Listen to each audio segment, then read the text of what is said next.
Okay, hey everybody. Welcome to another edition of Field of Dreams on ACTN.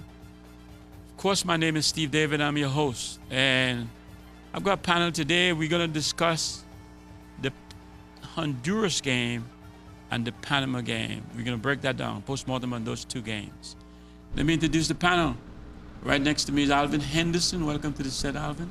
Always happy to be here to discuss football. And I've got fresh off of vacation, right? Larry Joseph. Larry, how was the vacation, bud? Fantastic, Steve. Okay. We're glad to have you back. Thank you. All right, we have Anthony Roger next. Anthony, welcome to the set. Thank you, Steve. Great to be here. And Narada Wilson. Narada, welcome to the set. Always a pleasure to be here, Steve. Okay, guys. You guys saw it. We saw one live and we saw one Memorex. We saw one on TV. So let's talk about it. Let's address the Honduras game first. And what do you guys think? Where did we go wrong? Well, I will come out with a very short comment first to start it off. And I want to be brave enough to say it just was not good enough. All around. Every aspect of that Honduras game, from our preparation to the field that we played on, to the way we played the game, we just weren't good enough, and we allowed, to me, an average Honduran team to get the better of us. Agreed with Doc's analysis. Well, I wasn't here for that game. I had to go see it after it was played. But was not happy with the performance I saw. I was less happy with the condition in terms of the venue. You know, so very, very disappointed in our Trinidad and Tobago players approach the game. Nothing looked as if we were playing for points to go to our World Cup. So very disappointed. Yeah, I think rightfully so. The thing for me was you know, we to me, even the Jamaican game that we used as a preparation for the Honduras game, we're talking about 3 players literally played in that game and played against Honduras, and only Cato played in his natural position, and Villarreal. There's a lot of things I think we got wrong there, but it's easy saying that from the outside because we don't know what's going on the inside. But at the end of the day, the results is what matters. You know, at the end of the day, we can say what we want. At the end of the day, get the result. And I think we didn't have a better chance of getting a result like that day, and we got it wrong. We got it wrong. Yeah. But my take would be simply, you know, like how Doc pointed out at one thing, I think we did not play to home advantage. We gave nothing. To put it into perspective, I believe the team was using that particular venue, the Honduras game, for training sessions, so they would have been more familiar than the opposition. It's usually the national stadium, and we moved the game and we didn't show as though we knew our own feel, you know, so it wasn't like we threw the opposition off. You know, they were supposed to be expecting one type of condition, and it came into something that was probably more comfortable. We didn't even have a good fan turnout. So Honduras game? Yeah, right. The game that we played here, we didn't have a good fan supporter turnout. So even with, you know, the guys not being, probably not, you know, not 100%, the opposition didn't have anything to fear, you know. We're talking about they weren't in a hostile environment. And then we go across for the second game in Panama, and we saw what we matched up with. Even if the Panamanian team didn't outshine us, you know, some sloppy goals, but the fan support, you saw 20,000+ crazy fans pushing the team. So I think for me, that was a big, you know, part to play. I want you guys to tell me I'm wrong. I hope I'm wrong. But I identified a problem because I look at my striker. We play one striker, 3 guys behind the striker, 2 holding midfield, 4 guys in the back, right? That is what I saw. And the three guys in midfield, which was Molino, Jovin, and Cato, all playing together with themselves. And if I was a striker, I would be real pissed. And I would leave and go in the midfield and pick up my ball and run with it. Because I don't see them working to feed this striker, which is Boatswain. Yeah. So maybe that's the problem with Kenwin. Do you think? Do you guys see that as well? Tell me I'm wrong. Well, Dennis Lawrence felt that he couldn't explain the first half. I would like to advance two theories for the first half. I think that Trinidad and Tobago, and I have to believe this because I don't want to believe the second theory. My first theory is that they were over anxious, a number of them knowing what was on the line, and sometimes anxiety could get the better of you, especially if you have never been in a situation like that before. My second theory, which is one I don't want to believe, is that a number of the players who are on that field of play just don't care enough or play hard enough for the jersey and for Trinidad and Tobago. And one of the things that we talked about in the preparation, and we talked about it, we knew that our coach was going to come with a one striker. That's what he's been playing with all the time. We wanted a different approach. We wanted at least two strikers up front. We wanted pressure on the Honduran defense from early, to put them under pressure early. We never saw it from the team, and I don't know if those instructions were given from the dressing room. To highlight that point, I'm wondering if in that situation, was it a case of Boatswain not being able to command the midfield enough to give him the sort of support that he wanted, whereas Kenwin, being a more dominant player or somebody that the guys probably look up to a bit more, may have been able to command that final pass to him opposed to Boatswain. These three guys you mentioned have been on the national team a little longer. They've known each other a bit longer, and maybe they were playing into the comfort zone of themselves, thinking they could rectify the problem. I think, John, let's not forget as well, we were 2-0 down in 16 minutes. So despite of offensively, we had the challenges. Defensively, we looked really out of sort. We looked. I mean, Dennis mentioned that it looked like every time Honduras attacked, it looked like they could score. Which is very, very confusing to me. Again, forgive me, going back to the Jamaican game where we conceded 2 goals in the first 5 minutes or the first, 7 minutes in the game, in each half. So clearly, we're having some challenges there. But then again, you're having some challenges there. We're bringing back players from abroad, and these players, the reason why we are saying we're choosing these players, because they have more experience than the local players.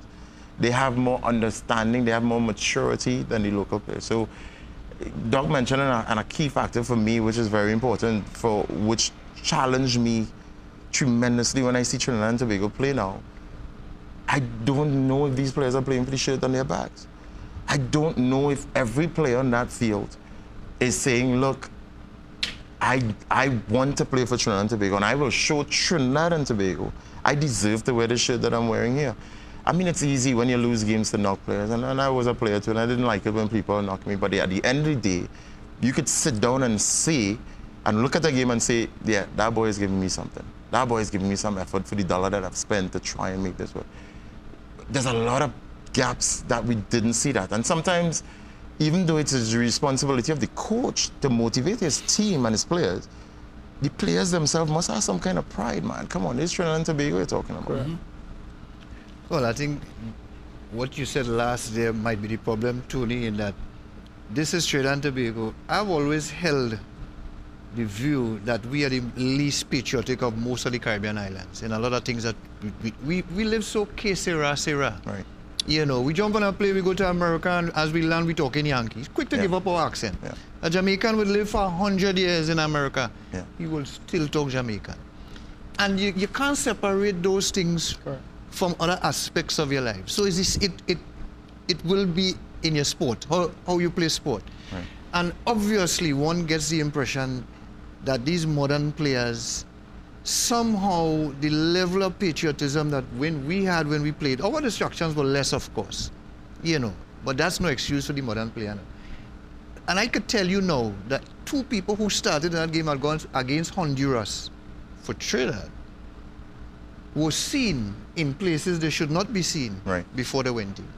What does that say? Right. You understand what I'm saying?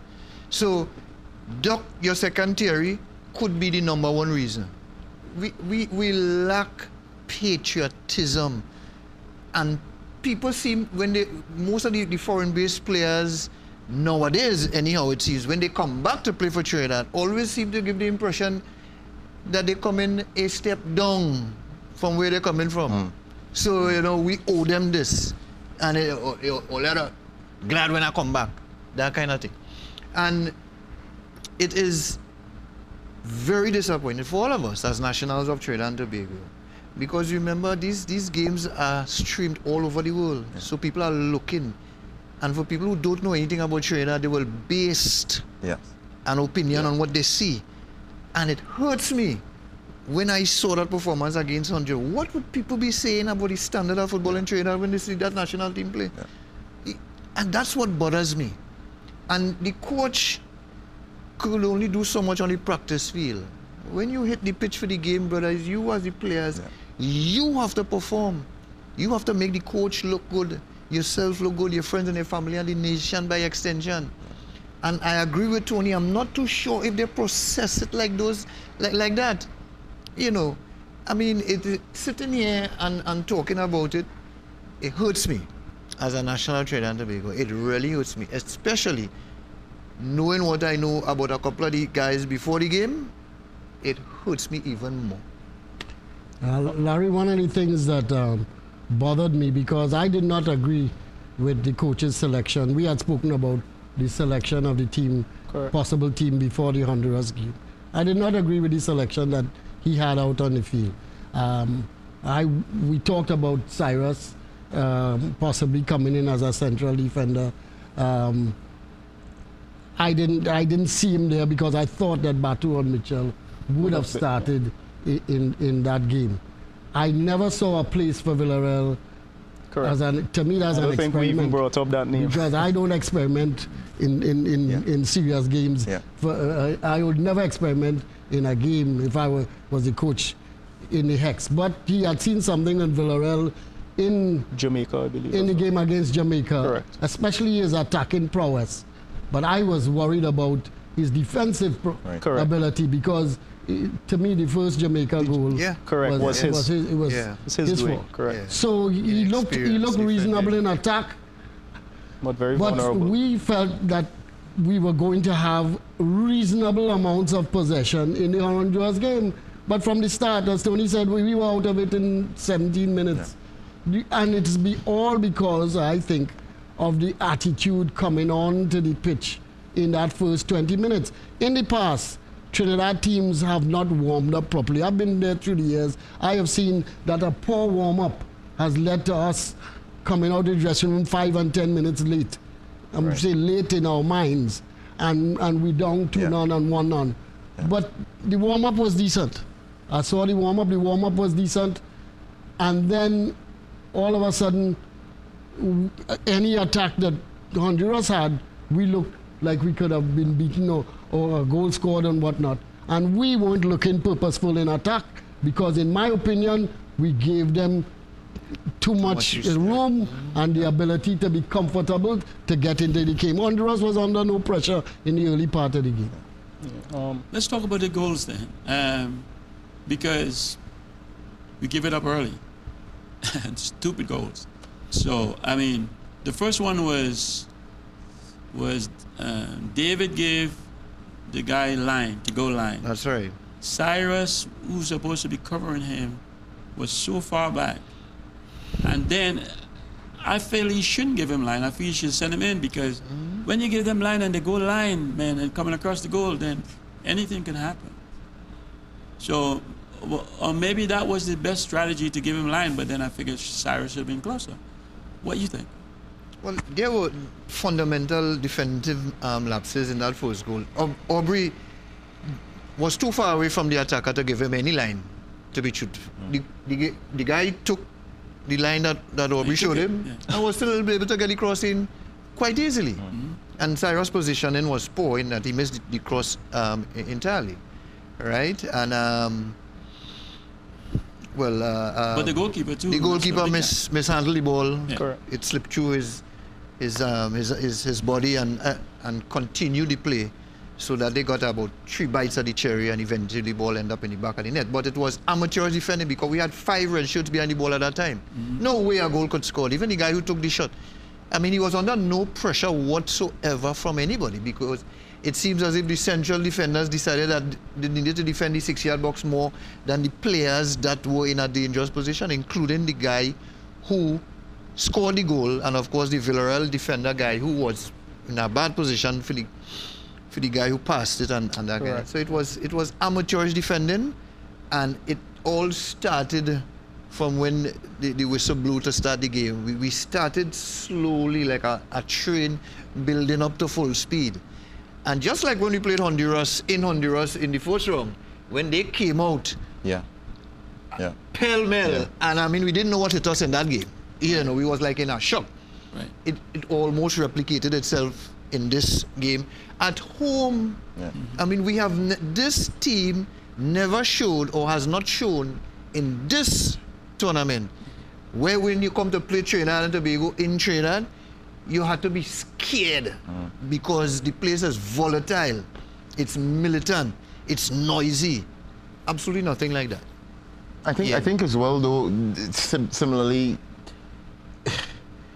it bugs me a little bit as well, because this is the 2nd round of the Hex. We've played this team before. We've played all these teams before. We know what they're going to do. Plus, we've seen them play every other team, because every game is televised. So we know what they're going to do. We know the Honduras team is the same team that played the last 3 games or so. So they're not going to do anything. And plus, we are home. So are we, okay, we looked, are we at they scored what in the first? They scored in the first 2 minutes, 4 minutes? 6 minutes. 5th minute. 6 minutes. So I wondered what was the strategy of the game? We played with 1 striker. We played with the 2 blonde hair boys behind, the 2 blonde hair and Molly. Three of them. Yeah. What was our... And Joven. They always do. But Kato, all of them was blonde. Three blonde, you know, the blonde before a game. I remember I had the opportunity to play with, just coming into the national team with the likes of Larry Joseph and people like that. You couldn't wear colored boots. And if you did, brother, you had to perform. Yeah. You couldn't wear your socks down, and now you see so many things, but at the end of the day, performance is You have what to be able to back it up. You know what I mean? So, but I am saying, even though you come with, the coach does his tactics the day before and things like that, prepare you as well as you can. At the end of the day, it's you and the man who's playing against. Because you're preparing for a left-footed player, and he switches on the other side. You have to deal with that. You have to be astute. So, and the crosses wasn't fantastic crosses either. Correct. So it's really tough. It's really tough. My success in my career was, besides being able to learn the game and understand the game, but it was effort. It was energy. It was, I mean, I'm talking about picking up after the likes of the Brian Williams at right back and centre midfields of people I had to take over after that. So I had a standard I had to play, and we have to understand how important it is for the future of Trinidad and Tobago football, why we have to perform, why it is we have to do well, why it is important when a young man or a young woman comes to watch the national team, he or she leaves that stadium saying, that's where I want to be when I grow up. You know, we have to fill those gaps quickly, man. And we could almost consider the Hex out, but football doesn't stop here. And we have to now make sure that this doesn't. Why are we going back again? Why are we going back to tell players you have to give me effort?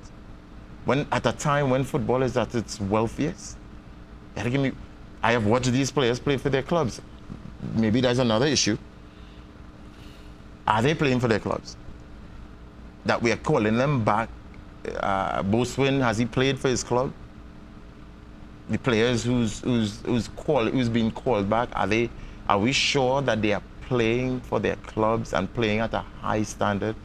Is it better that you instead of you bringing a player back that you could only work with him for 3 days, you have players here you can work for 10 days, 15 days, and really solidify this player's attitude and preparation? But Tony, we had that opportunity in the Jamaica match. In the Jamaica match, I went to the Jamaica match knowing that very few players would probably go on the starting 11 for Honduras. So when I was looking at the Jamaica game, I was looking to see the individual player Correct.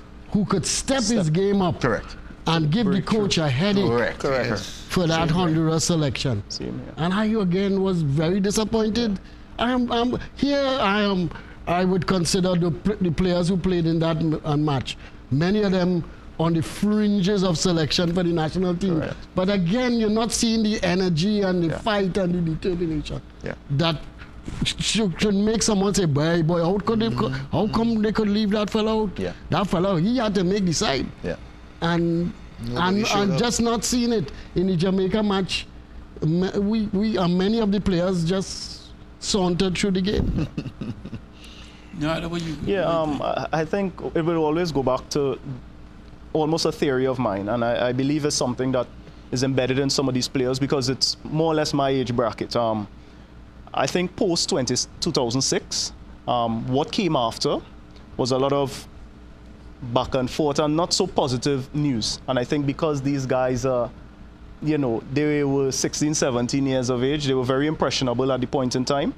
And I think what happened is that the national football was in such disarray that a lot of these guys are more to themselves. It seems to be showing up that we are abroad, we're doing well. The news of Trinidad has this federation, blah, blah, blah, was always in us from 16, 17, 18, 19. So the pride isn't there as much as we think. I think because when I hear you guys speak, Steve David would talk about if he didn't score in a game, what he would go home and think. You would talk about if a defender scored an own goal, what would happen to him? A keeper missing a shot, dropping a ball. That would be conversations in their mind and amongst their peers constantly. It seems somehow that is not the take with these guys. It's we lost and we go back to our clubs, or we go home and we sleep well at night. And I think a lot of that had to do because the psyche of those players growing up, football was not seen as something glorified. And I think that is what is showing up right now. I want to make a comment on that as well. And Doc, I know your brain ain't easy, so it's important that you help me here. The current squad, how many players have been the best in the country and got selected to play for a professional team abroad? Compared to, I remember in our time, for you to get that, you had to be the best in this country. You had to be one of the outstanding. So when a player received a contract, you knew that boy, he's been doing well. He's been doing well. I am sure, statistically, we have a lot of players who are not doing well here, goes abroad, gets a contract, and gets selected to play for the national team. Correct. So there is no, the definitive of patriotism to say, when you go abroad, Larry mentioned it, when you go abroad, it's such a pride to say, I am from Trinidad, partners. We are talented here. I will show you. Is it the same? It's not, I don't, because they don't understand it, because it seems like, forgive me again, to the FA and Dennis and his squad, it seems like I need to get a contract abroad, be it wherever it is, India, to play for Trinidad and Tobago. Only because I've been in the area as an agent. The market is flooded, it's saturated. It's to the point that you can get, you're only working to just get people out, not necessarily to get the best out. Right? It's statistics, and I think even something I said recently is that this team, a lot of the guys, the core, the younger ones, are somewhat late bloomers. A lot of the guys that you would hear from national teams before, just as you say, maybe because the setup was a little better, you would have heard about X player at the age of 14 being, this was one of the top players, 17, 19, and then you hear he goes away, 20. A lot of these guys were home until probably, let's say, 22. we knew they were good players, but we could not have put our heads on a block to say they would go out and make any team. They've all got contracts more or less or established themselves around 24, 25. But not even at the highest level, just as you're saying, we're sending them to not so mainstream. So they're great, but they haven't had 5 years of being great. So I think that being a late bloomer, technically, as you said, not being the best in your country at the point in time, and then there was no transition into the national team. Right. I don't remember saying that Kevin Molino was playing with the 2006 guys on a regular basis, to say that he was in the squad where you could say you fed off of guys before. So there's no standard coming into the national team in the sense that I am saying I am now taking over the jersey of X player. Right. Did Kevin Molino take the number 10 from Latupi? Right. I don't know. I'm not able to say that for sure. And I think that is the problem. There's nobody living up to the other player. They have now set the mark. What do you tell a young kid at the age of 13 now who wants to be the number 10? Right. Okay. Let me bring this train back on track because we're going off. We're talking Honduras here. Tell me about the team selection.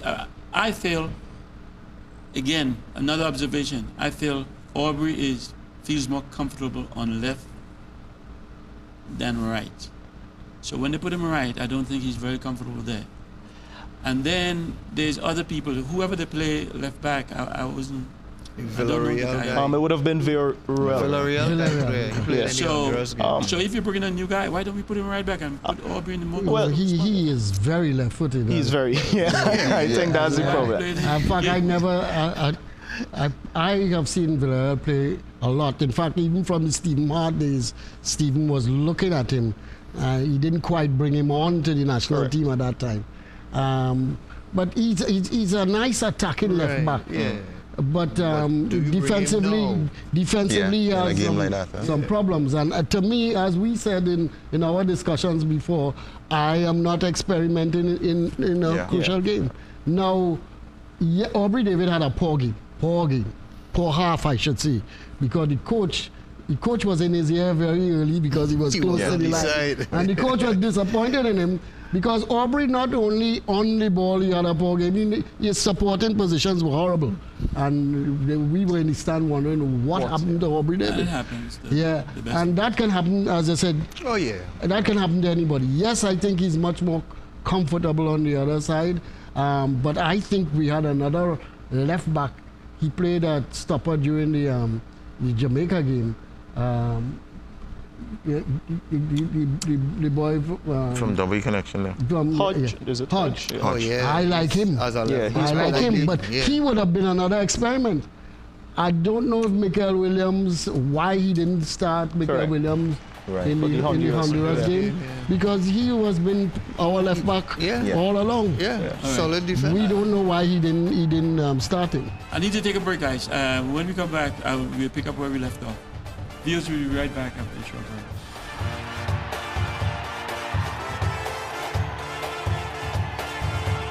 When the forward got past Curtis Gonzalez with, you can't call it a cap, you don't call it a sombrero because it was so big.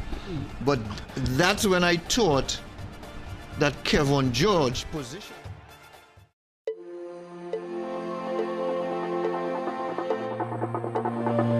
We are inspired.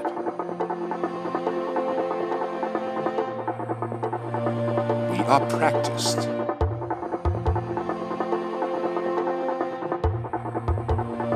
We learn.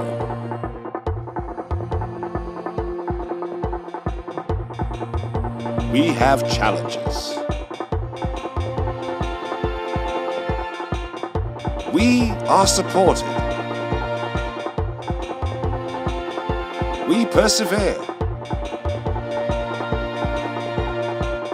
And we shine. This is our commitment to you.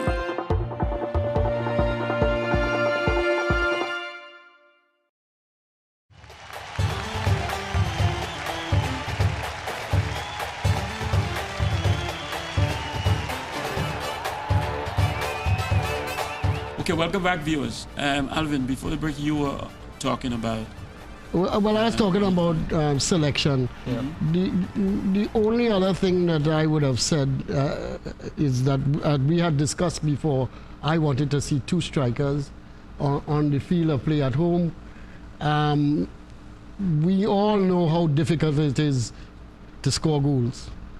And in that game, even in the Honduras game, in the second half, we had 3 very good chances to score. But nobody's been putting the ball in the back of the net consistently. And as we've said it many times before, being a good striker, it's all about confidence. And if you've been doing it on a regular basis, more goals are going to come. Well, I think our biggest deficiency in the Hex has been scoring goals, because we sure have been letting them in at the back. Right. And at this time in our football history, unfortunately, we're not blessed with a really outstanding striker who can do 2 things. At least hold up the ball properly and get the rest of his teammates to join up. And then when the opportunity arises, to put the ball in the net.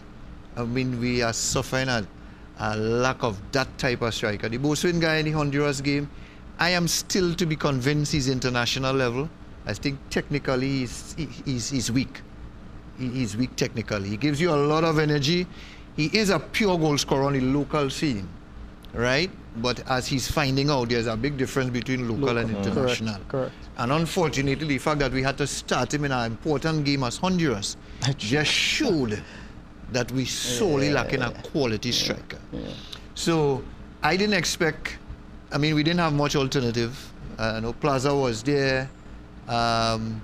He also is not performing with his club on a regular basis. The standard he's playing it is not that much better than even local. So at this time, having a good striker, Dennis is struggling, and I know as a coach, I feel it for him.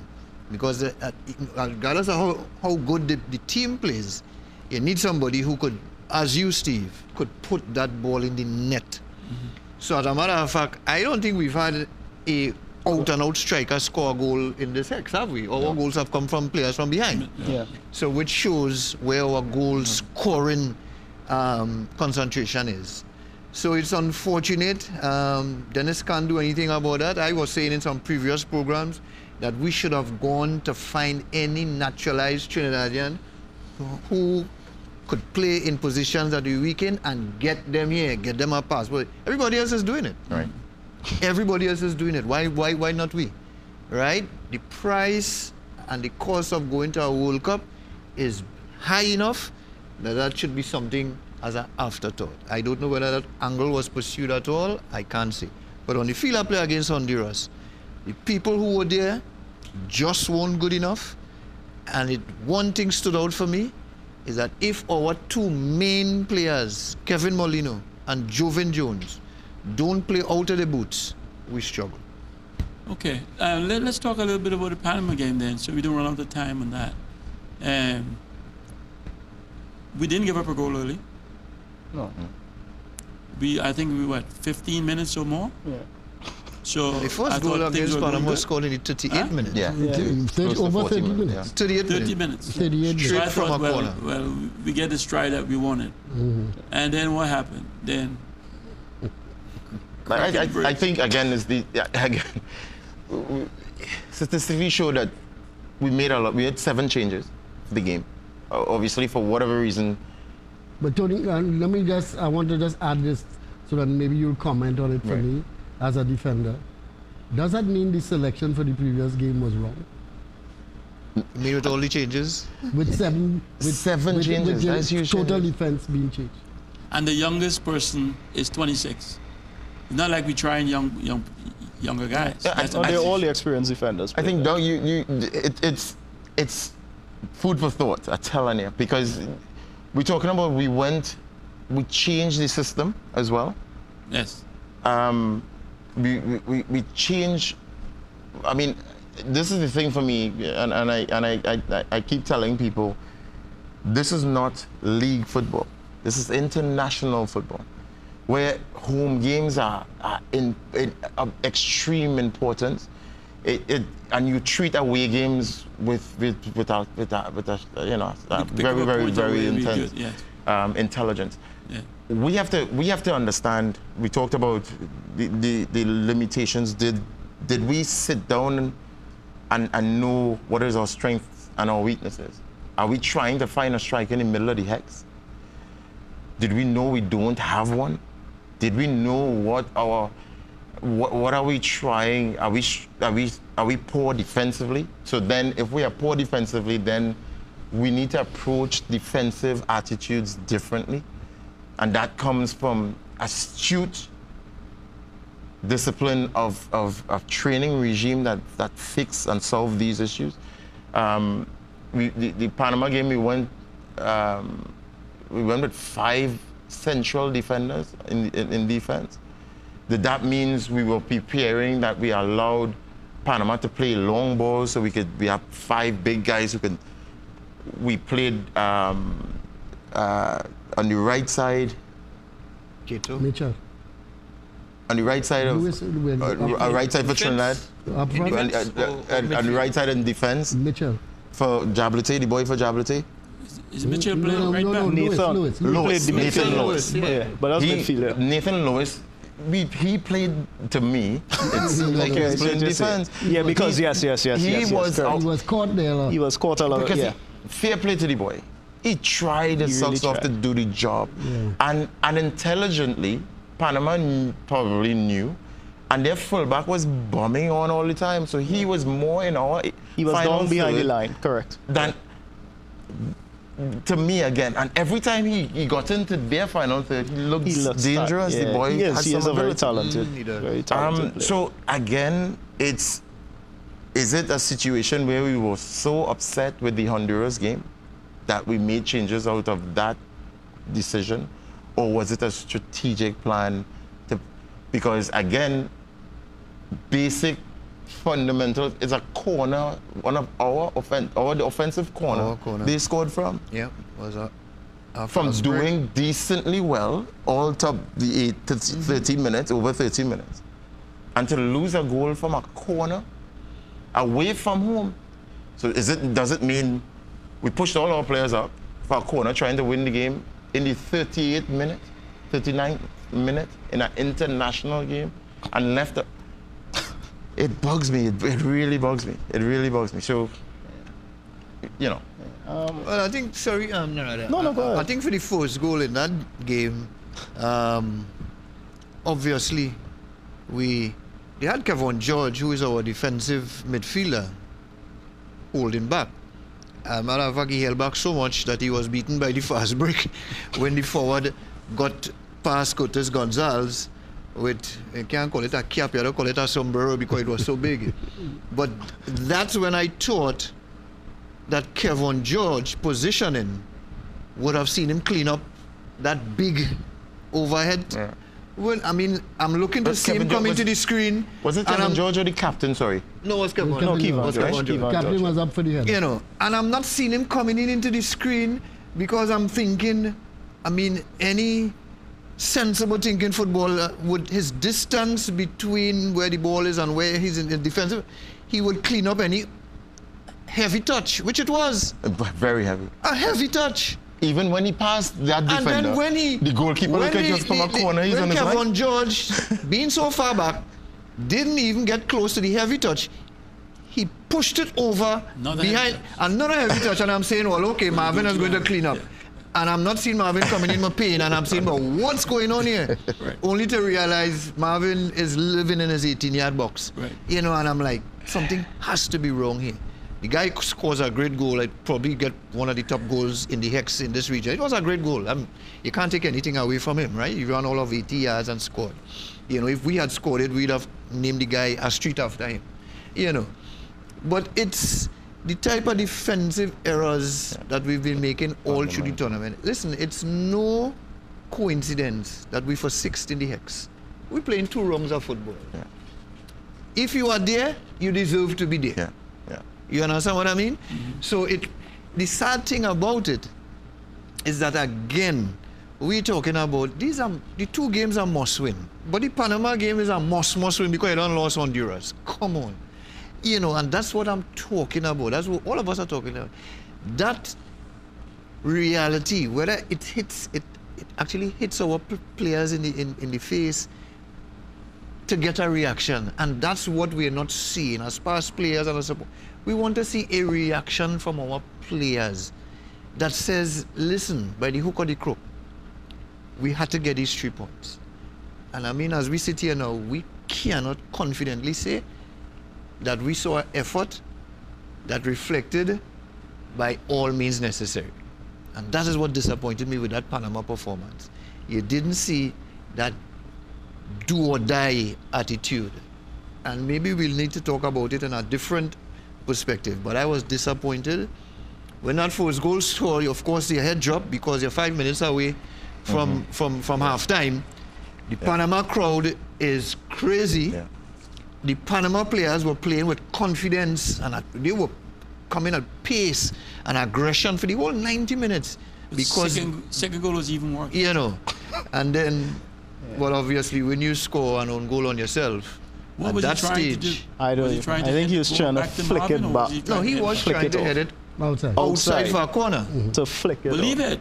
If you leave it, it goes for a corner. Well, I mean, it's easy for us to say because we are looking into the game. Yeah, but for him, when he is on the field, he wasn't sure what's behind He wasn't it. sure what was behind it. So the average defender will try to head it out for a corner. I mean, when we were growing up, we didn't know anything about that. I'm telling all that is a new phenomenon. But we're trying to head ball out. But anyhow, that's beside the point. And I mean, to be fair to the guy, I've seen international defenders score goals like that. But let's look at the situation from the cross itself, stopping the cross. Knowing you're 1-0 down, knowing we can't afford to concede a goal. It's, again, the last program we was on, we were talking about fundamental defending, knowing the strengths and the weakness of the opposition you're coming up against. I need to, knowing where my defense is, I need to know if I need to stop this cross. I need to know if I need to get in his face and force him back. I need to know at international level if I need to pick up a foul here and kill the game to see. We need to get to that level. This is one step away from World Cup qualification, and we didn't see that. We saw again the left back casually went with the runner. Molino was the man coming across to support. I don't know if there was any communication there that go with the runner. I would keep the ball in the final third of the field and allow the guy to cross. So what do you think we should do to get that? What are you talking about? Listen, but I am saying if we are, I have a big problem in Trinidad and Tobago when we talk about getting players to the national team to develop them. In the what? To develop them, to teach them the game of football. For me, that is too late. I am saying a player is supposed to, if I mean, I had the opportunity to play on every position for Trinidad and Tobago. And I had to learn, the reason that could have happened is because you had to learn the game.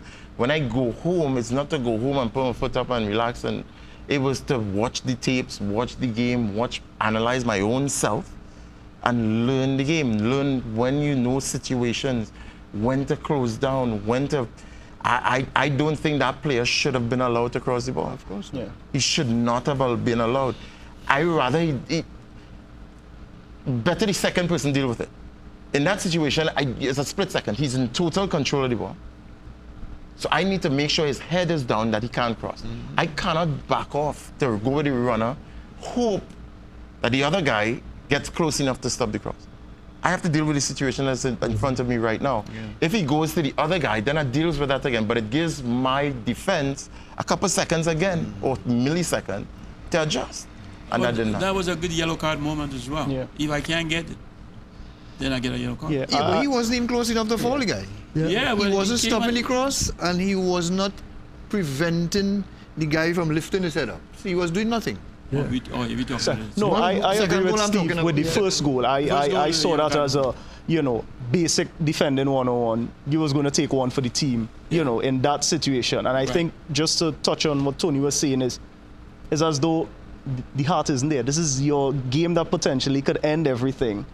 This guy is bound to score. Marvin either had to run straight out and do something crazy, or one of the defenders was supposed to take one for the team, push the guy off, take your card, and that's it, But nobody did that. Nobody did anything. So you have two guys left in a compromised position, and we just casually jogged back and let it happen. I want to make a point for football education as well. and I'm seeing it a lot. When a team has us on the back foot on the final third, a lot of our players tend to go to the goal to defend the goal. I'm seeing that regularly with No, Cyrus, I swear he's a goalkeeper. No, the defenders in these 2 games, they feel that's a good position to be in. But I blame the goalkeeper a lot in that situation too. Your goalkeeper has to give you an idea. And I think he isn't. How far you want to Isn't as Jean would have. There's a space that a goalkeeper has that he is comfortable with, and it varies from goalkeeper to goalkeeper. And if you're coming into that space, he is supposed to be giving instructions from behind. Push up on him, push up on him. You know, and apparently the goalkeeper is not giving that instruction. One of the things I wanted to talk about is somebody had told me, say, Alvin Boy, 5 defenders on the team and 4 centre-backs playing for Trinidad and Tobago and 2 defensive midfielders. Where's our attack going to come from? Right. Well, let me talk about the 4 centre-backs first. And I had to go back to your era to find out when last 4 central defenders played in a Trinidad defense. And in a starting team. In a starting 11. When Steve and I played in Haiti, all 4 players who played across the back were central defenders. But the biggest difference was they all knew how to play each position. Correct. Correct. Correct. They knew how to play right back. The central defender knew how to play left back. And he knew how to play. So they didn't play centre back in left back position. So that if people were caught out of position because I had to run out, the decisions were better. Much better. How to cover, how to stay, how to mark. The decisions were much easier. I would have liked to have seen possibly a Hector in the midfield helping out in a situation like that. Because as you had said from the start and in previous games, Molino needs to come and do too much work in the middle of the field, and he cannot assist the boatswain or the plaza up front because he comes so deep looking for the ball. And the other thing too, Doc, is he's not that type of player. Molino. Molino is not the type to come in deep and get the ball, and to go back. He is an offensive asset to Trinidad and Tobago. Similar, like, for example, watching the USA game, Bolisic, for example, the style of play he plays, the teams that he's playing against now understands how he plays and is isolated. He's had 2 poor games for America recently. And I think it's because they're understanding the style of the boy and they isolate him and make him do things that he doesn't want to do. Run with it and try and dribble everybody, and that's not his game. His game is similar to Molino. I think, again, we have... Doc mentioned the defenders and stuff like that. I couldn't see what was our strategy. For example, the free kicks we got was poor in both games. I don't understand. I'm trying to figure it out. What are we trying to do? Again, Doc mentioned it, you're right. These are not the games to try anything. These are games you know the players inside out. You know who's good at free kicks, who's good at attacking the ball, who's good at what their skill is, and you play them to the position of the strength of what they are good at. So, for example, Gally Cummins back in the day, Filbert Jones, you know their strength. You don't play them in games where they will not be an asset. And I still believe you see these things here, again, in our selection of players. God forbid, I don't want to bring up the West Indies issue in the past, but we have to select players for what we know their strength is. I would have liked to see, for example, forgive me again, the majority of the team is local players, or the majority of the game against Honduras played in the Jamaican game because we worked on something. But the free kicks, normally Joven takes them, and he did, but he just was poor execution. But it happens. But Steve, it doesn't. Forgive me again. It doesn't happen in big games. Big players step up in big. You don't. That's the greats. The big players. That's when you get. Yeah, they don't make 4 and 5 mistakes. They don't. They don't. That high. Messi don't make 4 and 5. Ronaldo, again, I know I'm talking extreme, but I'm talking about. No, I wouldn't say extreme because these guys at club level, and that is why I go back to it's something in the psyche as well. At club level, when these guys take free kicks or any shots, very rare, 5 out of 5 are going to go the way it went. The free kicks that we were having were all about chest height down. I was seeing all of them. They did not pose any threat. And it has been happening for a while. So who's the captain of the team? In this game was Bato. So Bato needs to say, Joven, get off the ball, put somebody else. That is where captaincy comes in. Or Joven should know, hey, I don't have it today. Yeah, let me go. Correct. Let me give it to somebody else. Steve, when you look at the people on the pitch, True. there's nobody else. Yes. Joven, if we had gotten 20 free kicks, he would have taken all. And that's wrong. Because, as Dennis intimated, the same thing we were discussing even in the preliminary rounds. That team, that Trinidad and Tobago team, has no on-field leaders whatsoever. Right. That's It's only if one of the players is having a real good game, that person would command the respect of the other players on the day. But there is nobody there who has a leadership presence. Right. So whether in the dressing room, people would listen to them. Right. So when it goes on to the field, when things are not going your way, which was mostly happening in all our games, and you look left, you look right, who is going to take this game by the scruff of the neck? Not necessarily with the ball at your feet, but just by commanding your players and getting them to do things that they should do but not doing. We have nobody there. There's no one. But there's nobody with that persona on the field whatsoever. You don't think Molino should at least... But he can't.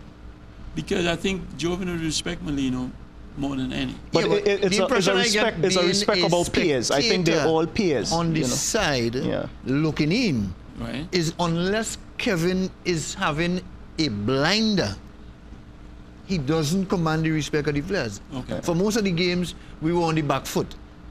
So he doesn't seem to have the personality, or let's... It's that. So that even when he speaks to the other players while we're under pressure, they would listen. Yeah. That's the impression I get. I mean, we've all played the game before as well, and I think we've seen some fantastic leaders in our day. I mean, Dwight York wasn't a leader off the field at all, and he wasn't the type to cut. Dwight York, I remember Dwight York as captain never kept a meeting with the team, never once, and that was the team that qualified for World Cup. But on the field, he would lead there. He would do all that is possible to lead on the field. And he would take leadership action. I remember the Gold Cup when we got to the semi-final. There was an argument with Russell and David Nackett for the penalty kick. I was the captain of the team. And I said, look, these are two mature guys. Sort it out. David grabbed the ball quicker than Russell did. The biggest mistake he made in his life. But could we create a leader? Could the coach and the staff realize, okay, we need to have one and give certain people some responsibilities to earn that leadership? Well, the leader should just pop up out the... Yeah, well, I'm sure Dennis and them have been looking around, but in this particular team, nobody is coming out of the crowd and showing themselves, especially on the field, because some may show it maybe in the training and in the dressing room, but they might not get on the park in the starting 11. So you really need somebody out of all the players who have played in the Hex so far. How many have actually started all the games? And then out of those, how many have, by their performance, that's a good point, commanded to be said, you are a leader? Good point. And it's few, because our performance over the course of the tournament has been so inconsistent. I mean, it's ridiculous. We go back to the preliminary games, you look at the meltdown in the second half of the Jacksonville game against America, when from goalless halftime to 4-0, you know, nobody showed up. Kenwin was on that game. He was nowhere to be seen as a leader. The third goal, what went wrong with the third goal? You guys remember? The third goal was the substitute guy for Costa Rica. That's when, I mean, we were pushing to at least get one in, right? They brought on some fresh legs. They brought on Tyrone, he had a free kick. Tired legs out there defensively, because, I mean, Panama played at a persistent pace for the 90 minutes. They were feeding off the energy of the crowd. So there was nothing like tiredness with those Panamanian players, none whatsoever. You understand what I mean?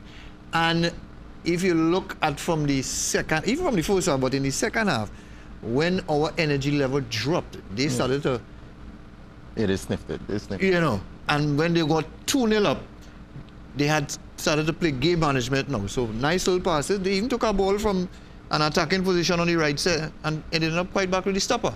Yeah. Because they understand how to manage the game now. Yeah. So that's Right? the first time Panama beat us. So Correct. First time they've beaten us in a World Cup qualifier. you know, They've beaten us in friendlies. I have been on the receiving end of friendly defeats to but in a Panama. World Cup qualifier, First time. You know. this is the first time they've Out of 5 games, out of 5, 6 games. First time they beat us. I thought that our discipline and shape and as a team in the last 20 minutes was ridiculous. It was we had gone to nothing. We were out as if people were just out taking Just waiting for the whistle. taking an afternoon sweat. True. Defenders were going In midfield, midfielders weren't coming back. It could have been worse.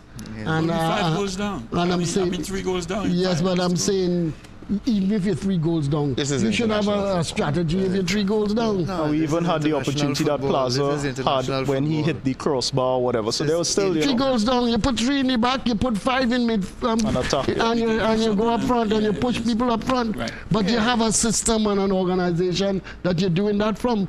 You don't go all over the shop. No, you shouldn't. Not when you're Not wearing international not football. when you're Again- wearing the Trinidad badge. And I'd go straight back to one of the earlier comments I made. Anybody who's looking in at the team performing, what opinions are they forming based on what they're seeing as to the level of football we have in our country? And if you base it on the last 20 minutes of the Panama, you would walk away thinking that football in Trinidad is the worst. You know what I mean? So players have got to understand the responsibility that they have. The responsibility is not only when you're doing well and you're winning, no. It's for the entire performance of 90 minutes for 8 or 10 games in any particular competition that you're playing in. And it also extends to off the field wherever you carry yourself. You know, that's for another discussion. Yeah, we're running out of time, but I think this should be our last preview, right? Because we out of it, no? Yes, Mathematically out of it. We cannot make it. No, we are out of it mathematically. We've out of it, yeah. Okay. But Steve, can I say this as well? From a perspective of Well, you have, we have the last 1 2 minute games, to end right? the show. We So have make to it 30 remember seconds. we need to protect our future with these last 2 games as well. We have an opportunity here to show the country we need your support. We need You your still need to go and. So we need to really give something in this area, and that's important. I agree. And viewers, you guys hear that. Support us down to the end. Go out and still show the guys that you appreciate them. And all right, to the panel guys, thank you guys so much for your insight. Always the best. Appreciate you guys so much. Thank you. And to the viewers, thank you for tuning in every Monday night at 8 o'clock. To Axe Television, ACTN, thank you for giving us the opportunity as well to bring the show to our viewers. We do have a Facebook page. Check us out on that. And we do have an email address, fieldofdreamstt@gmail.com. Drop us a line. The show is ended. Go in peace. My name is Steve David. I'll see you guys next Monday night. Good night.